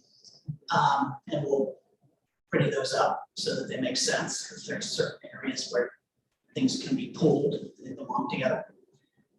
We'll look at what the next action steps are internally for the staff. And we'll determine a timeline when we can meet and do some strategic stuff like core values and core competencies and things like that. And while we can't tell you this minute what that timeline looks like, we'll figure that out in the next day or two.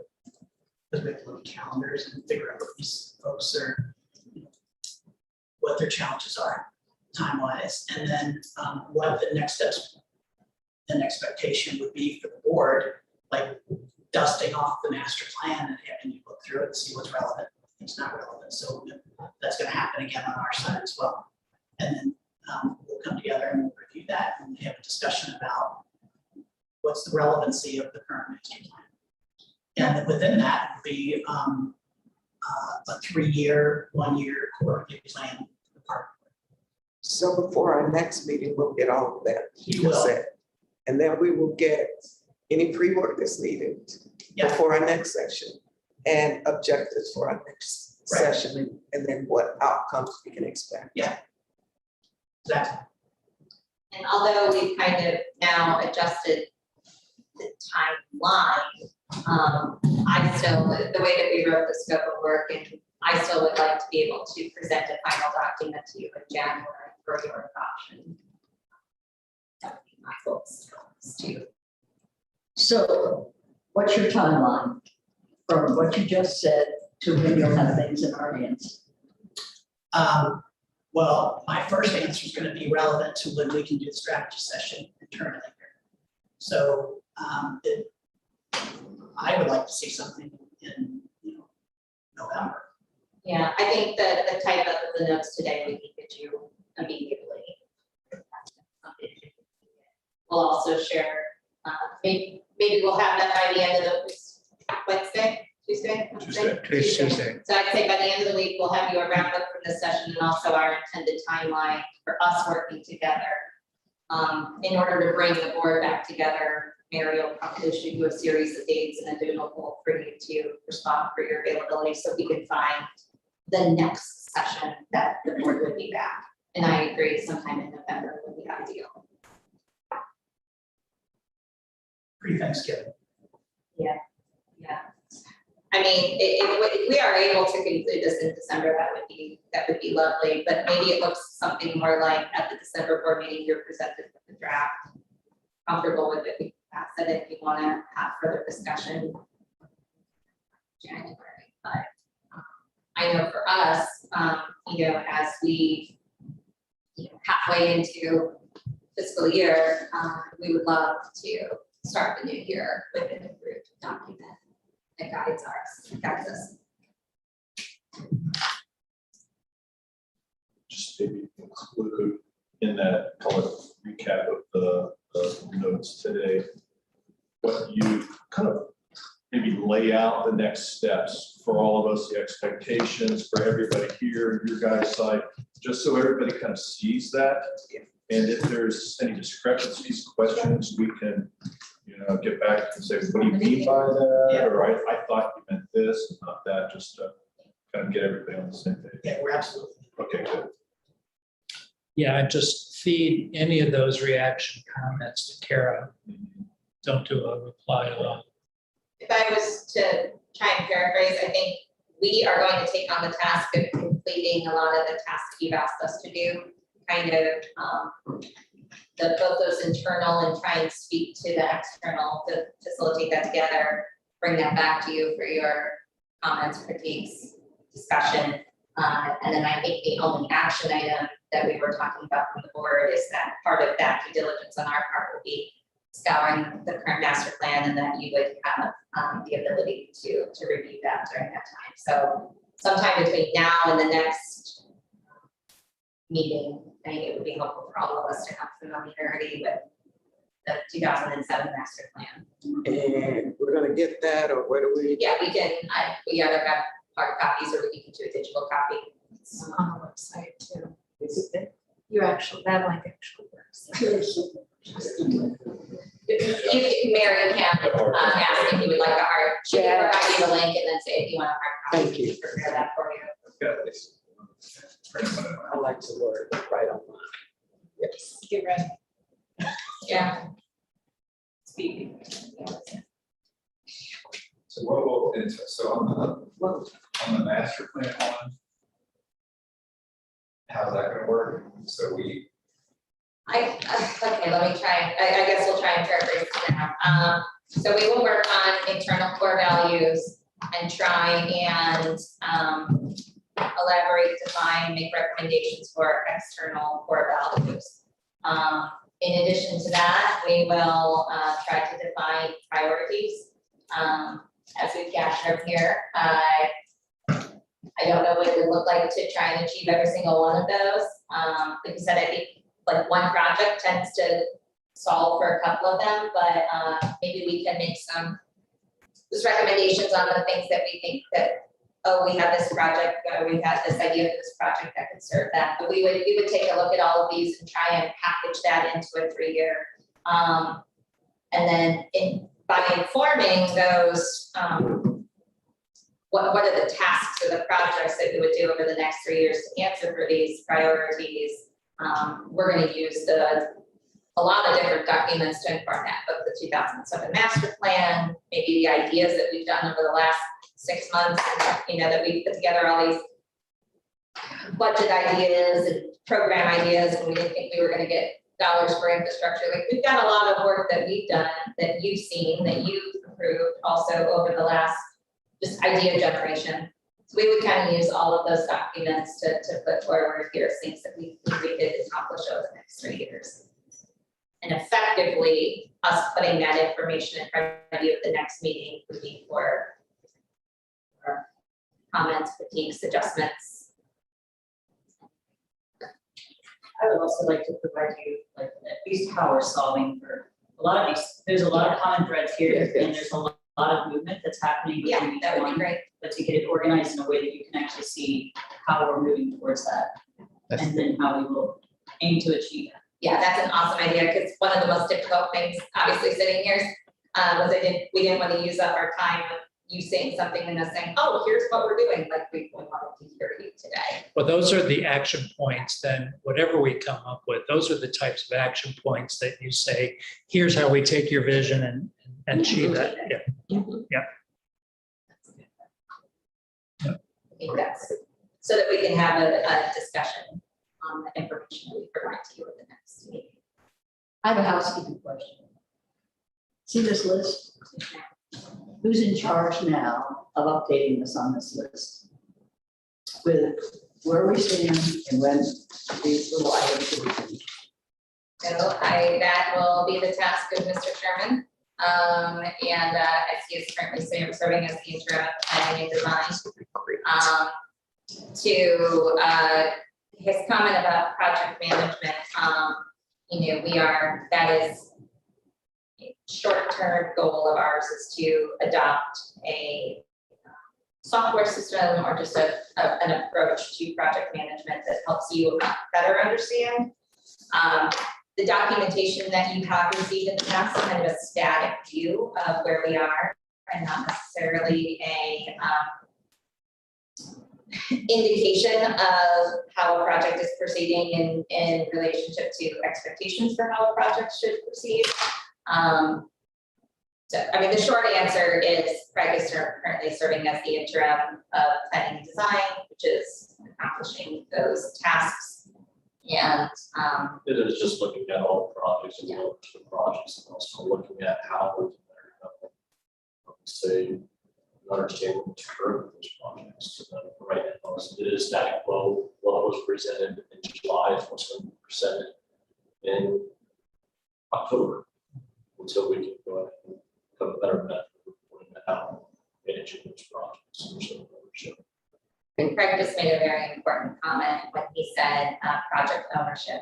So one of the things that we are actively looking at, not just project ownership, but budget ownership of different projects to reside with those who are closest to the project. So those are active conversations that we're having about who is the point person, who is the responsible party. And we are looking through the entirety of our organization for distributing that workload. And it's not just about distribution of work, it's about connecting a project with the person who is closest to the project for both project management and budget management.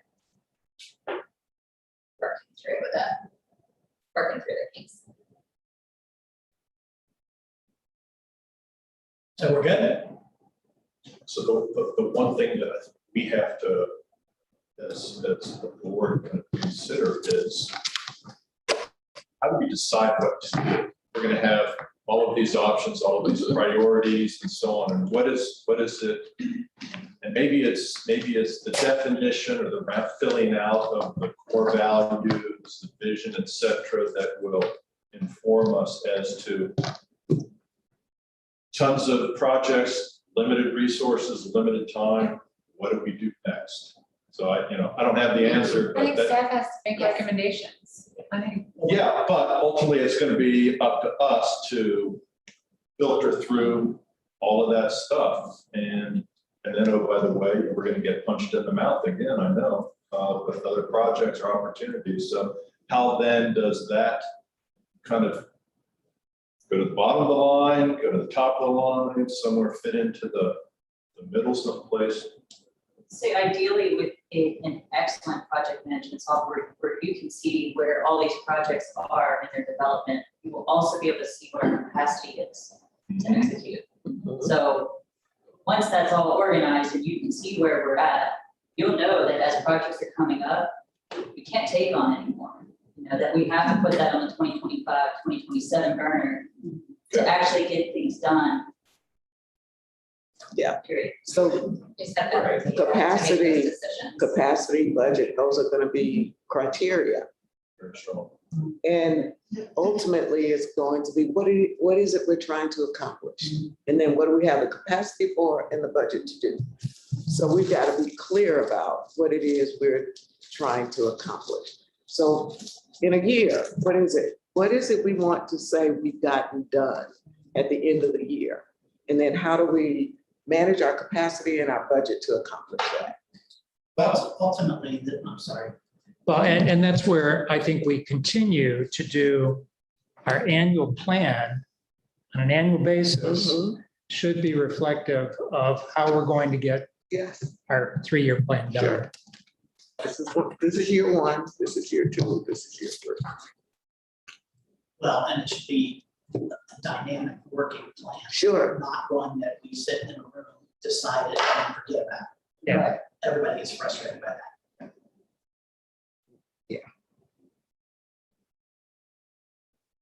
Well, thank you for taking time out of your busy schedules. We really appreciate it.